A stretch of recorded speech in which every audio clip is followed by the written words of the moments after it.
오늘 대구에서만 10명 그리고 경북에서 3명 원래 이제 코로나19 확진자가 나왔다고 했는데요. 지금 추가돼서 총 14명입니다. 앞서 31번이 첫 영남권 확진자가 된 지 이틀 만에 대거 늘어났습니다. 전국적으로는 16명이 늘어서 국내 누적 확진자는 총 47명입니다.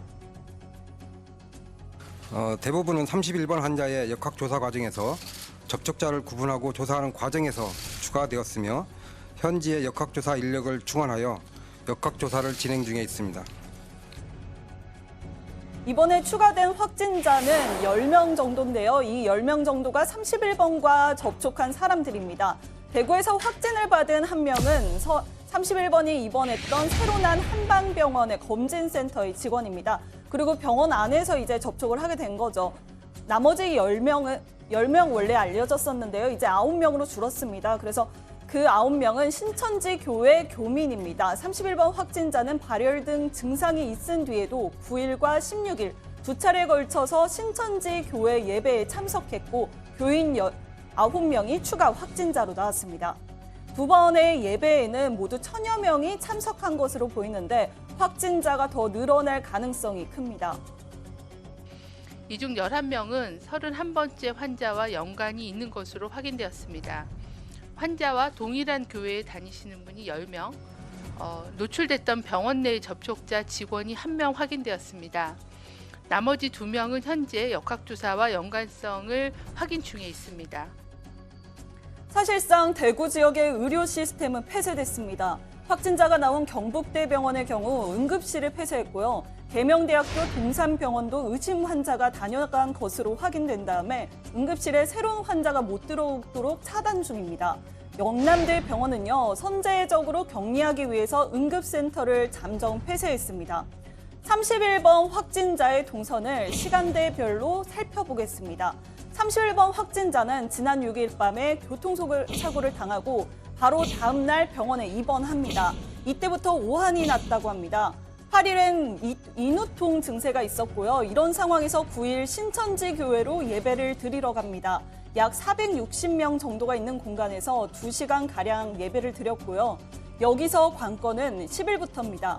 이날 38.8도의 고열이 나자 의사가 코로나19 검사를 권유했는데 이를 거부했습니다.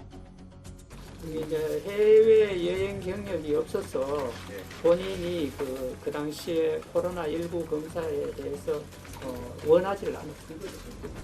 권유를 했는데 거부를 했다는 얘기가 있다는 사실인가요? 그렇죠. 본인이 원하지 않았다 이거. 그러고 나서 15일 폐렴 소견이 나오자 병원 측에선 또다시 설득에 나섭니다. 하지만 여전히 거부합니다. 해외 여행 경력이 없는 것도 하나 이유기도 하고 본인 스스로 코로나에 감염됐다 생각하지 않았는 게 원인이 아닌가 생각해요. 2월 10일에도 이미 저희들이 한번 권고를 한 바는 있습니다. 폐렴 증세가 있고 나서 다음 날도 교회로 가서 예배를 드립니다. 폐렴 증세가 있었다는 것은 바이러스가 왕성하다는 얘기입니다. 이미 폐렴 증상이 나온 뒤인 16일 예배가 특히 위험한 이유입니다. 31번 확진자의 열이 계속 나자 병원 측이 31번을 설득해 17일 보건소를 찾게 했고 확진 판정을 받은 후에야 격리된 겁니다. 이렇게 잇따라 거부해서 검진이 늦춰진 사실이 드러나자 오늘 질병관리본부는 앞으로는 직접 의심 환자를 데려가서 검사를 실시하겠다고 했습니다. 검사를 거부하는 경우에는 저희가 경찰 관서하고 같이 보건소 직원이 같이 가서 그분들을 모셔다가 이제 검사를 실시를 하고 있습니다. 31번 확진자가 위험한 이유 첫 번째 교회입니다. 이곳 신천지 교회죠. 가장 많은 감염자가 나왔습니다. 폐쇄된 공간에서 2시간 동안 여러 사람이 밀착해 예배를 드렸습니다. 예전에 정해졌던 밀접 접촉의 기준에 딱 들어맞습니다. 제가 대구에 이 신천지 교회를 한때 다녔던 한 분을 직접 취재해서 물어봤습니다. 평소 예배할 때 어떤 환경인지 물어봤습니다. 밀착이 많았습니다.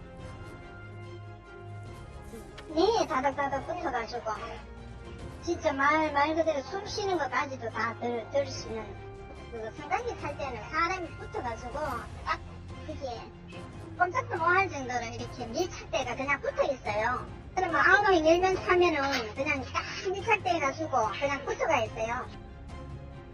예배 자체도 의자가 아니라 바닥에 앉는다고 합니다.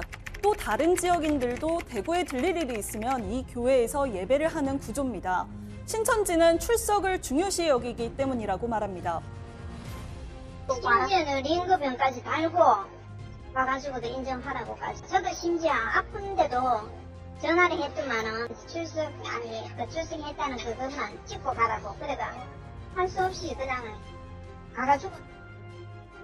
만일 다른 지역 교인이 9일과 16일에도 대구 신천지 교회에서 예배를 받다면 이미 코로나19 바이러스가 대구 이외의 지역으로 폭넓게 퍼졌을 가능성을 배제할 수 없습니다. 게다가 신천지는 포교에 특히 적극적입니다. 31번과 맞닿았던 출석자들이 바깥에 나가서 사람들을 만나고 전단지를 나눠주는 포교에 나섰을 가능성도 있습니다. 또 예배가 끝나고도 모임을 갖는 구조여서요. 여기에서 또다시 전파가 됐을 가능성도 있습니다. 한편 신천지는 전국 모든 교회가 당분간 예배나 모임을 하지 않기로 했다고 밝혔습니다. 해당 대구교회는 18일 오전에 폐쇄했고요. 해당 대구 교회를 이제 지금 조사하고 있다고 합니다. 대구 경북 지역 말고도 추가 확진자가 있습니다. 감염 경로를 알 수 없는 확진자가 또 나왔습니다. 해외에 나간 적도 기존 환자와 접촉한 적도 없습니다. 사실상 지역사회 감염 단계에 들어섰다는 평가가 나옵니다. 앞으로 방역 대책이 기존의 해외 유입을 막는 봄쇠식에서 국내 확산부터 줄이는 방식으로 바뀌어야 한다는 목소리가 많습니다. 자세한 얘기는 안에 들어가서 전문가에게 직접 들어보겠습니다. 정부 대책 짚어봅니다. 문재인 대통령은 오늘 17개 시도교육감 간담회를 하면서 지역사회 감염에 대한 우려를 표했습니다. 오늘 확진자가 크게 늘어났다는 보고를 받았습니다. 주로 어제 염려가 많았던 31번 확진자와 관련이 있는 감염으로 보입니다. 지역사회 감염 대응 체계를 대폭 강화하여 지역사회에 확실한 지역 방어망을 구축할 필요가 있습니다. 속보가 하나 들어왔습니다. 5명의 추가 확진자가 나왔습니다. 그래서 지금까지 누적 확진자 수는 53명입니다. 51명입니다. 청와대 발제 정리합니다. 31번 접촉 신천지 7명, 병원 1명 확진, 총 15명 확진자 발생.